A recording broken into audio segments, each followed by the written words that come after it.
নমস্কার চাষি ভাইদের জন্য গুরুত্বপূর্ণ খবর 2024 সালে কৃষক বন্ধু প্রকল্পে যারা আবেদন করেছেন বা আগে তোমরা দুয়ারে সরকার ক্যাম্পে অ্যাপ্লিকেশন জমা দিয়েছো বা তোমাদের যে বিডিও অফিস আছে বা এগ্রিকালচার অফিস আছে তোমরা জমা দিয়েছো কৃষক বন্ধুর অ্যাপ্লিকেশন। তো তোমাদের স্ট্যাটাস অ্যাপ্রুভ হওয়া স্টার্ট হয়ে গেছে। কিভাবে তোমরা চেক করবে স্টেপ বাই স্টেপ তোমাদের এখানে গুগল ক্রোম ব্রাউজারে সার্চ দেবে কৃষক বন্ধু। তো এখানে আসার পর অফিসিয়াল ওয়েবসাইটে চলে আসবে, এখানে ক্লিক করবে কৃষক বন্ধু। আসার পর তোমরা এরকম করে তোমাদের সামনে অফিসিয়াল ওয়েবসাইট চলে আসবে। এখানে আসার পর নিচে স্ক্রল ডাউন করবে, এখানে আসার পর দেখতে পারবে হচ্ছে নথিভুক্ত কৃষকের তথ্য। তো তোমরা এখানে নথিভুক্ত কৃষকের তথ্য এখানে ক্লিক করবে। এখানে দেখতে পাচ্ছ কৃষক বন্ধু লেখা আছে।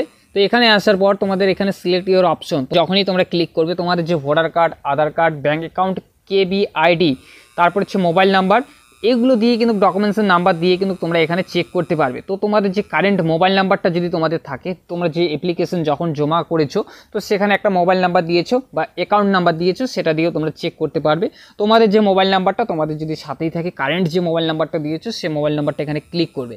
ক্লিক করার পর এখানে দেখতে পাচ্ছ আইডি কার্ড নাম্বার, তোমাদের যে মোবাইল নাম্বারটা আছে সেই মোবাইল নাম্বারটা এখানে ফিল আপ করে দিত। আমি একটা মোবাইল নাম্বার ফিল আপ করেছি, আর নতুন কৃষক তাদের তোমাদের স্ট্যাটাস প্রুফ সহকারে তোমাদেরকে দেখিয়ে দিচ্ছি। মোবাইল নাম্বারটা এখানে ফিল আপ করে দেবে। করে দেওয়ার পর I M A not robot দেখতে পাচ্ছ এখানে, তো এটা ক্লিক করবে। তো এখানে ক্লিক করার পর নিচে সার্চ অপশন আছে, সেই সার্চ অপশনে তোমরা ক্লিক করবে।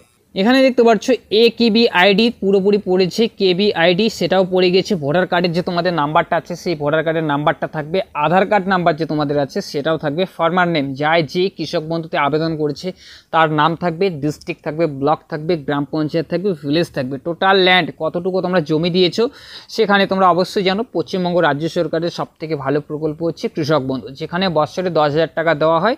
যাদের 1 একরের নিচে জমি আছে তাদের সর্বোচ্চ 4,000 টাকা দুটি কিস্তিতে দেওয়া হয়, খারিফ সিজন, রবি সিজন। তো তোমাদের যে স্ট্যাটাসের যে ঘরটা আছে সেখানে দেখতে পাচ্ছ অ্যাপ্রুভ। যদি তোমাদের স্ট্যাটাসে অ্যাপ্রুভ থেকে থাকে অবশ্যই তোমরা সামনেই যে খারিফ সিজনের যে টাকাটা দেওয়া হবে, বর্ষায় যে টাকাটা দেওয়া হবে সেই টাকাটা তোমরা কিন্তু অবশ্যই পাবে। তোমাদের অ্যাপ্লিকেশনটা তোমরা অবশ্যই চেক করে দেখবে, তোমাদের কিন্তু অ্যাপ্রুভ হওয়া স্টার্ট হয়ে গেছে। এবার কারা কারা কৃষক বন্ধু প্রকল্পে আবেদন করতে পারবে, কি কি ডকুমেন্টস লাগবে সেটাও তোমাদেরকে অফিসিয়াল ওয়েবসাইটে গিয়ে দেখিয়ে দিচ্ছি। কি কি গাইডলাইন্স রয়েছে সেটাও তোমাদেরকে একবার দেখিয়ে দিচ্ছি।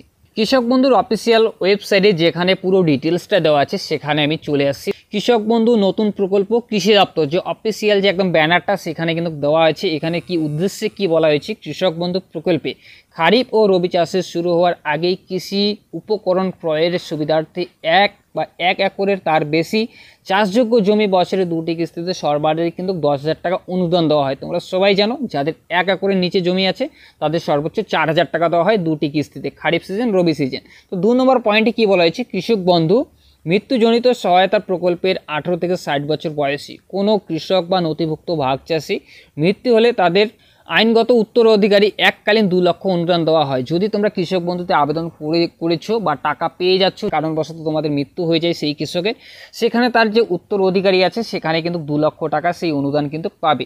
সেই কৃষকের তার যে উত্তরাধিকারী থাকবে তাকে কিন্তু 2 লক্ষ টাকা দেওয়া হয়। কারা এই সুবিধা পাবে তোমাদেরকে দেখিয়ে দিচ্ছি এখানে। 1 নম্বর পয়েন্টে কি বলা হচ্ছে, কৃষক বন্ধু নতুন প্রকল্পের জন্য কৃষকের নিজের নামে চাষযোগ্য জমি থাকতে হবে, পাট্টা বন বিভাগের পাট্টা থাকলেও অথবা নিবন্ধীকৃত বর্গা হলেও সুবিধা পাবে।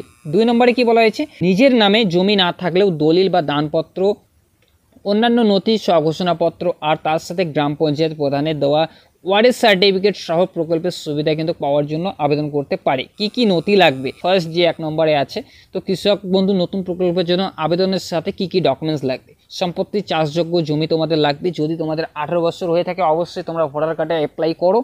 কিছুদিনের মধ্যেই তোমাদের 1 মাসের মধ্যেই তোমাদের ভোটার কার্ড চলে আসবে, বাস তারপরেই কিন্তু তোমরা কৃষক বন্ধু প্রকল্পে আবেদন করতে পারবে।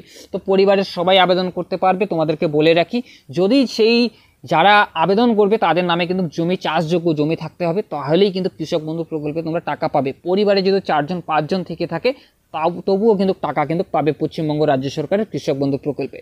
তো এখানে বলা হয়েছে আধার কার্ড লাগবে, ভোটার কার্ড, ব্যাংকের পাসবই, পাসপোর্ট সাইজের একটা ছবি লাগবে, ব্যাংকের অ্যাকাউন্টের সাথে আধারযুক্ত মোবাইল নম্বর, নিজ নামে জমি না থাকলেও হবে, দানপত্র বা ওয়ারিস তোমাদের স্বঘোষণাপত্রের সাথে পঞ্চায়েতের সাথে যে ডকুমেন্টসটা বললাম সেই ওয়ারিস সার্টিফিকেটটাও লাগবে। পুরো ডিটেলসটা কিন্তু তোমাদের এখানে দেওয়া রয়েছে। তোমাদের যে অফিসিয়াল যে ওয়েবসাইট দেওয়া আছে www.matirkotha.gov.in অথবা www.matirkotha.net, এই যে অফিসিয়াল ওয়েবসাইট আছে সেখানে গিয়ে তোমরা ভিজিট করে তোমরা কিন্তু সেখানে অনলাইনে আবেদন করতে পারো। তো তোমাদের এটাই আজকের ইনফরমেশন দেওয়ার ছিল যে সমস্ত কৃষক বা যারা নতুন করে কৃষক বন্ধু প্রকল্পে আবেদন করছো বা করেছো তোমাদের স্ট্যাটাস কিন্তু অ্যাপ্রুভ হওয়া স্টার্ট হয়েছে। মানে খারিফ সিজন বর্ষায় যে টাকাটা দেওয়া হবে তোমরা 100% তোমরা টাকাটা পাবে যদি তোমাদের স্ট্যাটাস অ্যাপ্রুভ হয়ে থাকে। তো এটাই তোমাদেরকে আজকের ইনফরমেশন দেওয়ার ছিল। যদি কোনো প্রশ্ন হয়ে থাকে অবশ্যই কমেন্ট করবে, কমেন্টে আমি উত্তর দেওয়ার চেষ্টা করব। তো চলো ফিরছি আরও একটা নতুন ভিডিও নিয়ে। সবাই ভালো থাকবে, সুস্থ থাকবে। চ্যানেলে যদি নতুন হয়ে থাকো প্লিজ চ্যানেলটি সাবস্ক্রাইব করে বেল আইকন অন করে পাশে থাকবে। ভিডিওটা যদি তোমাদের ভালো লেগে থাকে অবশ্যই একটি লাইক করবে।